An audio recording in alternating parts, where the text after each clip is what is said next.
नमस्कार, मैं प्रियांशा लाजस। आप देख रहे हैं देश और दुनिया के बाजार पर न्यूज प्लस 21 का एक्सक्लूसिव बुलेटिन बाजार हलचल। आबादी में चीन को अगले साल पीछे छोड़ देगा भारत। यूएन की रिपोर्ट में खुलासा, अभी चीन में 1.44 अरब की आबादी के साथ पहले स्थान पर है, जबकि दूसरे स्थान पर काबिज भारत की आबादी 1.39 अरब है। अगले 5 साल में सड़कों से गायब हो जाएंगी पेट्रोल गाड़ियां, नितिन गडकरी का बड़ा दावा।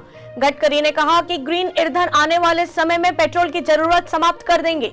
अश्नीर ग्रोवर ले आए अपना स्टार्टअप। भारत पे के साथ विवाद के चलते कंपनी से इस्तीफा देने वाले को फाउंडर अश्नीर ग्रोवर ने नई कंपनी के साथ वापसी की है।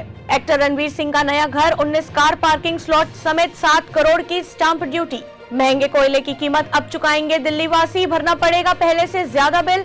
बिजली वितरण कंपनियों के कोयले और गैस जैसे ईंधन के महंगे होने के चलते की है बढ़ोतरी। तेल कंपनियों के प्रतिनिधियों के साथ हुई बैठक। सरकार चाहती है कि विदेशी बाजारों में तेल की कीमतों में आई गिरावट का लाभ आम लोगों को भी मिले। मोदी सरकार फ्री में बांट रही है सिलाई मशीन। देश की महिलाओं को आर्थिक रूप से मजबूत और स्वतंत्र बनाने के लिए सरकार द्वारा चलाई जा रही है यह योजना। अडानी की टेलीकॉम में एंट्री से हड़कंप, एयरटेल के शेयर में भारी गिरावट। टेलीकॉम सेक्टर में अडानी ग्रुप के रूप में एक और प्लेयर के बढ़ने का असर एयरटेल के शेयर पर नजर आ रहा। जैगवार लैंड रोवर ने भारत में नई रेंज रोवर की डिलीवरी शुरू की। पंजाब सरकार लुधियाना में मटेवारा वन के पास टेक्सटाइल पार्क परियोजना रद्द करेगी। ऐसे ही तमाम जानकारियों से लगातार अपडेट रहने के लिए देखते रहिए न्यूज प्लस 21, आपके हक की बात।